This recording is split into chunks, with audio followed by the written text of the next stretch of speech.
अध्याय 10 ध्यान जी तप्त हे मग पावक चंद्र सूर्य नेत्रा धनुषरयुता कुशपाश शूल बाहू सुशोभित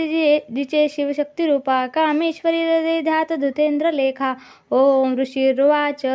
निशुंभ प्रिय बंधुषी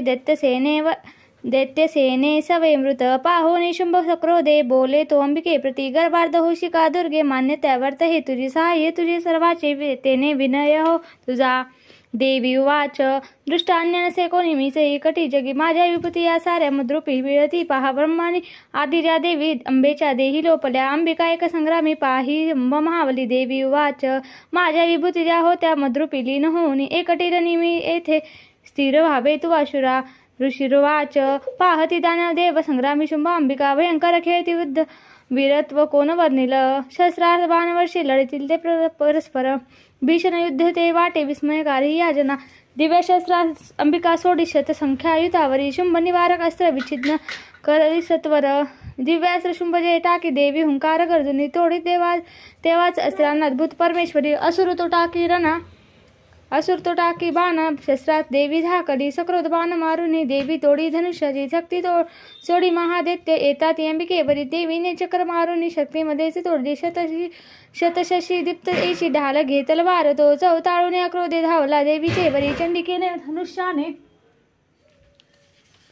मारुनी बाण त्या क्षणी सूर्यवत तलवार ढाल मोडून टाकली घोडे सारथी ते मेरे धनुष्य तोही खंडला मुद्गल घेऊन हाती दैत्य देवीस लक्षित देवीने तीक्ष्ण बाणाने मुद्गल तोडला त्वरे बुक्का मारावया लागी मूठ बांधून महाकळ देवीशी मारता बुक्का चपेटा देश्वरेश्वरी छादित्यादित्यांच्या थोर आघात झाला शुंभ एका चपेट्याने पडाल धनी मूर्छित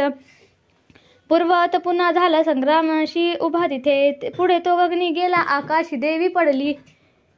आकाशी देवी धावली नभात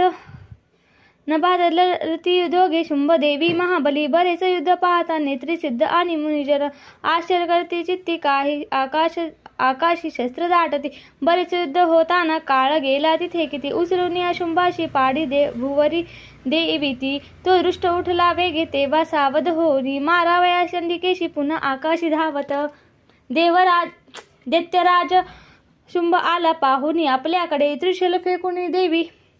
पाडी त्या धरेवरी समुद्र पर्वत दीप्त झाले कंपित ते दवा उडाला प्राण दैत्यांच्या देवीशी जय लाभला प्रसन्न स्वस्थता आली सर्व लोकीत तक्षणी दुरात्मा शुंभ तो मेला नभसु सच्च झाल उल्कापात होते ते थांबले मेघ कुश्चिळ नद्यांचे निर्मळ पाणी शांत सुस्थिर वाहती शुंभ मेला परिसोनी देव हर्ष ती अंतरी गंधर्व गाती गिधांशी वाजती वाद्य मोदक